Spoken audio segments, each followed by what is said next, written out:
Yeah.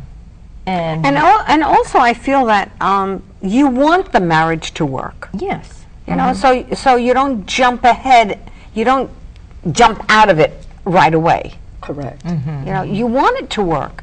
And you find out 5 years, 10 years, 20 years, 30 years, 40 years, 50 years go by, and it still hasn't changed. It's like, okay, how stupid was I?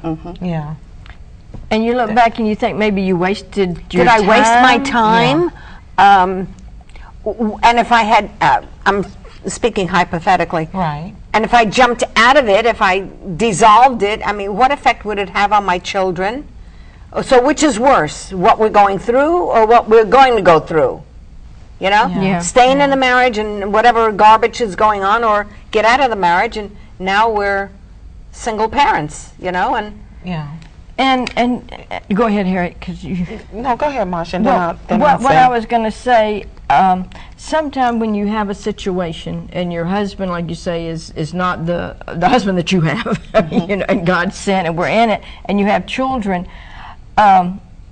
sometimes it's even more difficult for the children to endure what's going on in the household. well, that's what I said, which is worse. We don't. That I don't know. You don't know. Go ahead. I know. Go Yeah. ahead. Go ahead. And that's the truth. You don't know. You don't know which one is worse. You know, like you were saying, Vicky, do you endure what you're going through? And I want you to understand, even from Betty's perspectives, what she's saying, you know, from her book, and when she described her husband, because we don't want, we don't want anybody to think that, oh, that everything always have been peaches and cream, because even, and that's to come back to what you're saying, do you stay in it, or do you say, enough is enough? And you really have to define that within yourself. It really lies upon you making a decision to say within yourself if you're really tired of going through this type of abuse, or and just like Betty said, that's not God's will that you go through, abuse, and then kids do get involved, and then kids do get hurt, and you have all of that weight upon your shoulder. And what we could say today to anyone out there that may be possibly going through something like that is that that's when you really got to go to the cross. That's when you really got to go to the Lord and ask Him to come in and really be a mediator and really bridge the gap and put the pieces back together again. Yeah.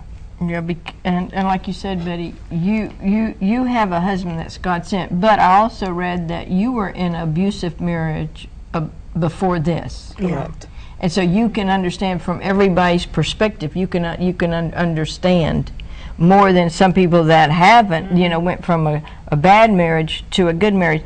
And for women out there, and men too. That's right. I mean, because men go through abuse. That's sure. right. Oh, That's sure. right. And there's and what I see in a lot of women. Well, I don't want to say a lot of women. Some women, they're domineering, and then they could be what I call passive aggressive. They could be manipulating in a passive mode where the husband can never please them. They're never satisfied with their husband, no matter what it is. Yeah, no matter what he does. Yeah. And also, this is generational. Sometimes it is generational. We see this with a group of kids that we have in church, how the boys are very abusive, and they're no more than 8, 9, 10 years old. They're abusive in their attitude towards the little girls. Well, why? They don't listen to adult women. They'll listen to the adult men. So as we got to know the children, we found out this is what goes on in their home. The husband may not be physically abusive, but is verbally abusive with the shut up and whatever. So now these boys are picking it up and they're doing it. So we've got our hands full. And not only just in the home though, Vicki, because even like Sunday, I was dealing with this Sunday. Television is one of, and don't get me wrong. I mean, when they created the box, and over 500 some channels, that was great.